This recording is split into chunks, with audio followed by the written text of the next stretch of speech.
Republic ಕನ್ನಡದ ನಿಮ್ಮೂರ ಬುಲೆಟಿನ್ಗೆ ಸ್ವಾಗತ. ನಾನು ಕೊಪ್ಪಳದ ರಿಪೋರ್ಟರ್ ಹಿರಯ್ಯ ಹಿರೇಮಠ್. ಸದ್ಯ ಮಲೆನಾಡು ಹಾಗೂ ಕರಾವಳಿ ಭಾಗದಲ್ಲಿ ಸಾಕಷ್ಟು ಪ್ರಮಾಣದ ಮಳೆ ಬೀಳ್ತಾ ಇದೆ.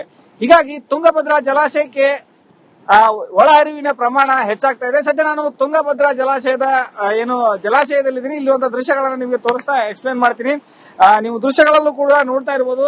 ಕೇವಲ 15 ದಿನಗಳ ಹಿಂದೆ ಅಷ್ಟೇ ಈ ತುಂಗಭದ್ರಾ ಜಲಾಶಯ ಸಂಪೂರ್ಣವಾಗಿ ಡೆಡ್ ಸ್ಟೋರೇಜ್ ಹಂತಕ್ಕೆ ತಲುಪಿತ್ತು. ಕೇವಲ 9 TMC ನೀರು ಮಾತ್ರ ಬಾಕಿ ಇತ್ತು. ಹೀಗಾಗಿ ಈ ಒಂದು 4 ಜಿಲ್ಲೆಯ ರೈತರಲ್ಲಿ ಸಾಕಷ್ಟು ಆತಂಕ ಮನೆ ಮಾಡಿತ್ತು. ಯಾಕಂದ್ರೆ ನಮಗೆ ಜಲಾಶಯ ತುಂಬದೇ ಇದ್ರೆ ಜೀವನ ಕಷ್ಟ ಆಗುತ್ತೆ ಅಂತಕ್ಕಂಥ ಒಂದು ಆತಂಕದಲ್ಲಿದ್ರು. ಆದ್ರೆ ಸದ್ಯ ಮಲೆನಾಡು ಮತ್ತು ಕರಾವಳಿ ಭಾಗದಲ್ಲಿ ಉತ್ತಮ ಮಳೆ ಆಗ್ತಾ ಇರೋದ್ರಿಂದ ತುಂಗಭದ್ರಾ ಜಲಾಶಯಕ್ಕೆ ಈಗಾಗಲೇ ಇನ್ಫ್ಲೋ ದಿನದಿಂದ ದಿನಕ್ಕೆ ಏರಿಕೆ ಆಗ್ತಾ ಇದೆ. ಸದ್ಯ ಇವತ್ತಿನ ಮಟ್ಟಿಗೆ 30,000 ಕ್ಯೂಸೆಕ್ ನೀರು ತುಂಗಭದ್ರಾ ಜಲಾಶಯಕ್ಕೆ ಬರ್ತಾ ಇದೆ ಅಂತ ಹೇಳ್ಬೋದು. ಈಗಾಗಲೇ 9 TMC ಇದ್ದಂತಹ ಜಲಾಶಯದ ನೀರಿನ ಮಟ್ಟ ಇವತ್ತು 13.668 TMC ಅಷ್ಟು ಜಲಾಶಯದ ನೀರಿನ ಮಟ್ಟ ಏರಿಕೆಯಾಗಿದೆ. ಸದ್ಯ 4 ಜಿಲ್ಲೆಗಳ ಜೀವನಾಡಿ ಅಂತಾನೆ ಕರೆಸಿಕೊಳ್ಳತಕ್ಕಂತಹ ತುಂಗಭದ್ರಾ ಜಲಾಶಯ ಸದ್ಯ ಈ ಒಂದು ಜಲಾಶಯದ ಅಚ್ಚುಕಟ್ಟು ಪ್ರದೇಶದ ರೈತರಿಗೆ ಸದ್ಯ ಕೊಂಚ ನಿರಾಳತೆ ಆಗಿದೆ ಅಂತ ಹೇಳ್ಬೋದು. ಯಾಕಂದ್ರೆ ಸಾವಿರಾರು ಹೆಕ್ಟೇರ್ ಪ್ರದೇಶದಲ್ಲಿ ಭತ್ತವನ್ನ ನಾಟಿ ಮಾಡ್ಲಿಕ್ಕೆ ತಯಾರಾದಂತಹ ರೈತರಿಗೆ ಒಂದು ಆತಂಕವೇ ಸೃಷ್ಟಿಯಾಗಿತ್ತು. ಯಾಕಂದ್ರೆ ನಾಟಿ ಮಾಡ್ಲಿಕ್ಕೆ ಜಲಾಶಯ ತುಂಬಿಲ್ಲ ಅಂತಂದ್ರೆ ನೀರು ಬರದೇ ಇದ್ರೆ ನಾಟಿ ಮಾಡ್ಲಿಕ್ಕೆ ಸಾಕಷ್ಟು ತೊಂದರೆ ಆಗುತ್ತೆ ಅಂತಕ್ಕಂಥ ಒಂದು ಉದ್ದೇಶದಿಂದ ಜನರು ಆತಂಕದಲ್ಲಿದ್ರು. ಆದ್ರೆ ಸದ್ಯ ವರುಣ ದೇವನ ಕೃಪೆಯಿಂದ ಈಗಾಗಲೇ ಮಲೆನಾಡು ಭಾಗದಲ್ಲಿ ವರುಣ ದೇವ ಸುರಿತಾ ಇರೋದ್ರಿಂದ ನಮ್ಮ ತುಂಗಭದ್ರಾ ಜಲಾಶಯಕ್ಕೆ ಉತ್ತಮವಾದಂತಹ ನೀರು ಹರಿದು ಬರ್ತಾ ಇದೆ.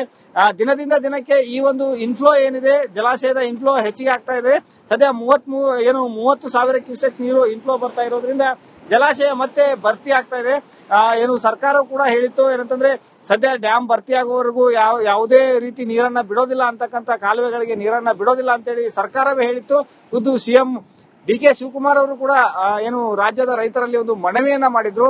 ಸದ್ಯ ಈಗ ಏನಂತಂದ್ರೆ ಸದ್ಯ ಜಲಾಶಯದ ಇನ್ಫ್ಲೋ ಹೆಚ್ಚಿಗೆ ಆಗ್ತಾ ಇದ್ದು ಇನ್ನೂ 1 ವಾರ ಅಥವಾ 15 ದಿನಗಳಲ್ಲಿ ಇದೇ ರೀತಿ ಹೆಚ್ಚಿನ ಪ್ರಮಾಣದ ಒಂದು ಮಳೆ ಬಂದ್ರೆ ಖಂಡಿತವಾಗಿ ಸಾಮರ್ಥ್ಯದ ಸದ್ಯ ತುಂಗಭದ್ರಾ ಜಲಾಶಯ ಏನಿದೆ ಸಂಪೂರ್ಣವಾಗಿ ಭರ್ತಿಯಾದ್ರೆ 3 ರಾಜ್ಯ 9 ಜಿಲ್ಲೆಗಳ ಜನರು ಒಂದು ನಿರಾಳವಾಗಿ ಜೀವನವನ್ನ ಮಾಡಬಹುದು.